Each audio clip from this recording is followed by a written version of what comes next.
भगवान श्री कृष्ण के बाद महाभारत के सबसे शक्तिशाली योद्धा कौन थे? नंबर 5 पर आते हैं भीम। भीम की शक्ति का अनुमान आप इसी बात से लगा सकते हैं कि 100 कौरवों का वध भीम ने अकेले कर दिया था। नंबर 4 पर आते हैं गुरु द्रोणाचार्य। इनके पास हर अस्त्र को चलाने का ज्ञान था और ये पांडवों और कौरवों के गुरु भी थे।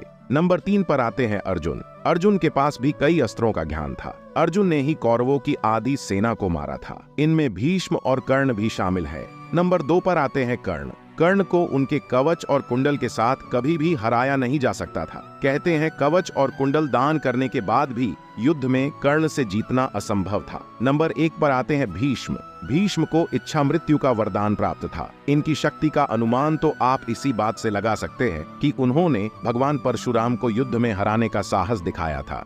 भगवान श्री कृष्ण के बाद महाभारत के सबसे शक्तिशाली योद्धा कौन थे? नंबर 5 पर आते हैं भीम। भीम की शक्ति का अनुमान आप इसी बात से लगा सकते हैं कि 100 कौरवों का वध भीम ने अकेले कर दिया था। नंबर 4 पर आते हैं गुरु द्रोणाचार्य। इनके पास हर अस्त्र को चलाने का ज्ञान था और ये पांडवों और कौरवों के गुरु भी थे।